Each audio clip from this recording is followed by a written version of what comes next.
Bonjour à toutes, bonjour à tous, bonjour chers collègues. Nous sommes sur le plateau de Cordiam TV aux 25e Journée européenne de la Société française de cardiologie où nous recevons le professeur Denis Engoulevent qui est professeur, bonjour, de cardiologie à l'Université de Tours, au CHU de Tours. Je vais vous laisser vous-même vous présenter par vos domaines d'expertise, ce sera peut-être plus simple. Merci, oui, bonjour à tous. Donc moi je suis professeur de cardiologie au CHU de Tours et je suis responsable de l'unité de soins intensifs cardiaques et je m'occupe également d'unité de recherche clinique et d'unité de recherche fondamentale sur la thématique de l'infarctus du myocarde et de l'ischémie-reperfusion. Donc vous êtes dans la recherche translationnelle, c'est-à-dire que vous ne vous intéressez pas qu'à la recherche mais aussi à la pratique clinique. Oui, et c'est la chance qu'on a en cardiologie d'avoir quand même souvent la possibilité de pouvoir passer de la paillasse à l'homme avec des délais qui se raccourcissent dans le temps. Donc c'est effectivement ce qui rend passionnant cette activité double. On va parler, si vous le voulez bien, parce que ça tombe dans vos domaines d'expertise et d'intérêt, de l'amélioration du pronostic à la phase aiguë de l'infarctus du myocarde, et au décours de la phase aiguë bien entendu. Et actuellement, on a quand même l'impression qu'il y a des tas de points sur lesquels on a progressé, et il y en a peut-être quelques-uns qui vous intéressent tout particulièrement. Mais est-ce que dans un premier temps, on peut faire une synthèse de ces différents points de progrès, d'évolution ?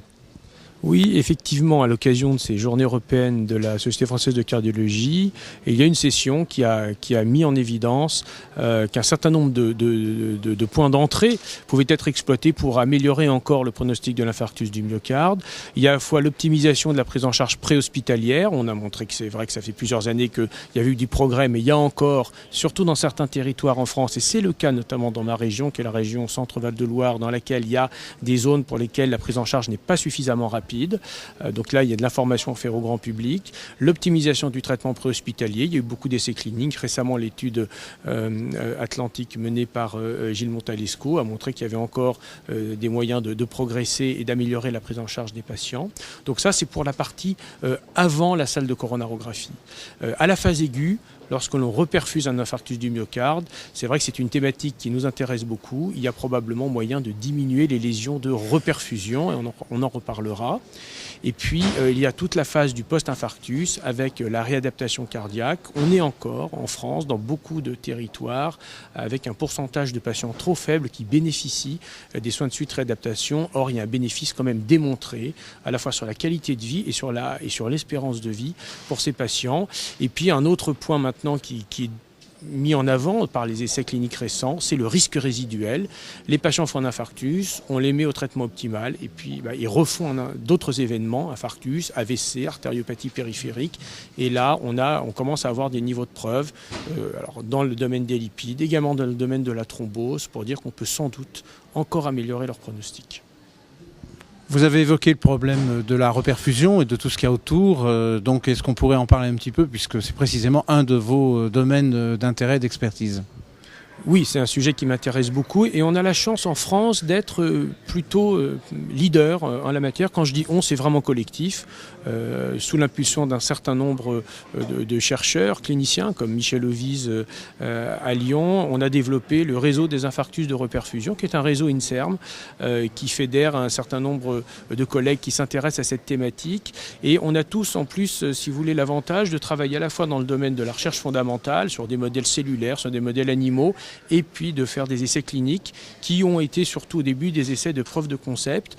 Alors beaucoup de domaines dans le conditionnement myocardique contre les infarctus de reperfusion sont explorés. Il y a le conditionnement ischémique dans la coronaire, ce qu'on appelle le post-conditionnement, à distance, le conditionnement donc sur le membre supérieur par exemple, les travaux de Fabrice Prunier, et il y a le conditionnement pharmacologique qui consiste à donner des médicaments qui vont finalement reproduire l'effet du conditionnement juste avant la reperfusion pour diminuer les tailles d'infarctus. On avait fait des études de preuve de concept pendant très longtemps, on en est au stade maintenant de faire des méta-analyses pour voir leur efficacité. Pour être un peu plus clair, pour ceux qui ne sont peut-être pas très aguerris avec le sujet, c'est quand même beaucoup des praticiens, est-ce que vous pourriez être plus précis sur la façon dont ça fonctionne ? Oui, alors ce qu'il faut rappeler, c'est que dès les années 80, Murray aux États-Unis avait montré l'effet du préconditionnement ischémique. Il s'agissait sur des modèles animaux de faire des petites séquences d'ischémie-reperfusion en clampant et déclampant l'artère, c'était sur des modèles canins, avant de faire une longue ischémie suivie d'une reperfusion comme on l'a dans un infarctus du myocarde. Il avait montré que quand on faisait ce protocole dit de préconditionnement ischémique, la taille d'infarctus était diminuée par rapport au groupe qui n'en avait pas bénéficié. Alors ça, c'était très intéressant, mais évidemment, on ne pouvait pas l'appliquer en clinique puisqu'il faudrait récupérer le patient avant qu'il fasse son occlusion coronaire. Mais ça a permis d'alimenter la recherche pendant une vingtaine d'années pour essayer d'élucider les mécanismes moléculaires de signalisation intra- et intercellulaire en cause dans cette protection. Et puis, au début des années 2000, l'équipe de Vinton Johansen aux États-Unis a montré qu'on pouvait obtenir le même effet protecteur en faisant non pas du pré, mais du post-conditionnement ischémique, c'est-à-dire en refaisant ces petites séquences d'ischémie-reperfusion courtes, juste après avoir rouvert l'artère qui avait été occluse pendant 45 minutes ou 1 heure sur des modèles animaux. Et il avait montré qu'en termes de performance pour la réduction de taille d'infarctus, c'était équivalent. Et ça, c'est très intéressant parce que c'est quelque chose qu'on peut faire. Parce que rouvrir l'artère, c'est un peu le quotidien des cardiologues interventionnels et intensivistes chez les patients. Et donc, ça a permis de faire, dès le début des années 2000, plutôt dès le milieu des années 2000, les premiers essais cliniques de preuve de concept chez l'homme qui ont été menés en France par des équipes françaises qui ont collaboré avec des travaux dirigés par Michel Oviz et qui ont montré que le post-conditionnement ischémique permettait de réduire également la taille d'infarctus du myocarde. Et fort des travaux qui avaient été faits chez l'animal, on a développé également le conditionnement ischémique à distance. Et ça, ce sont les travaux, il y a eu les travaux de Böttger au Danemark et puis récemment de Fabrice Prunier donc en France avec également plusieurs collègues. On a montré qu'en faisant des ischémie-reperfusions du bras, donc de la masse musculaire finalement de l'avant-bras en gonflant un brassard à tension juste avant de rouvrir l'artère coronaire occluse à la phase aiguë d'un infarctus, on pouvait également diminuer la taille d'infarctus du myocarde. Et puis il y avait également eu des travaux sur le conditionnement pharmacologique, où là on donne un médicament qui va reproduire l'effet du conditionnement ischémique sur les cardiomyocytes.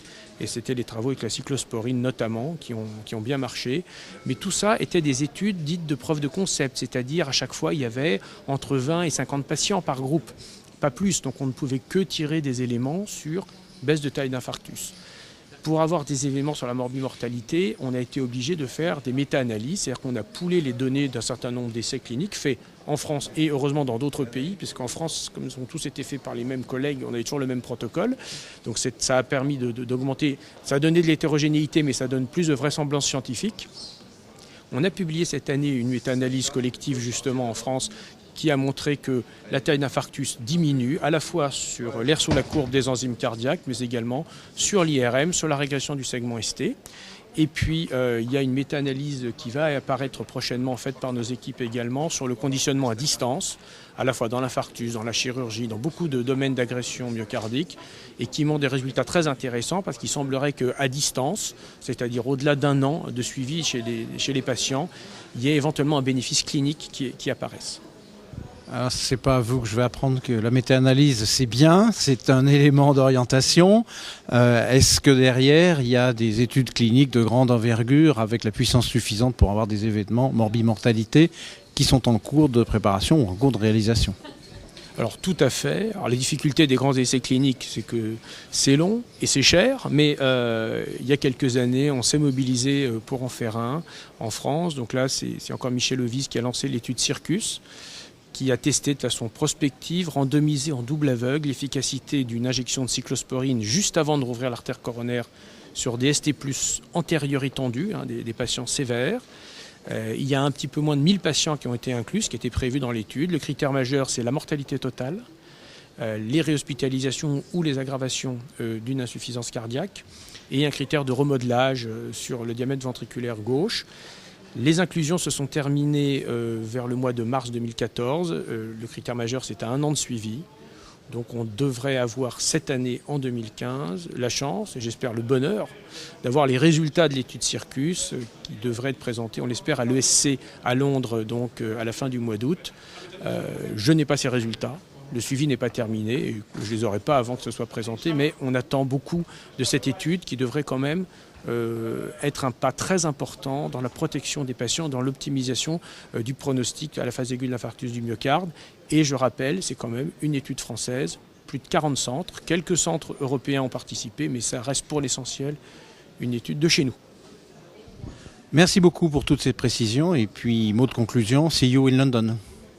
With pleasure.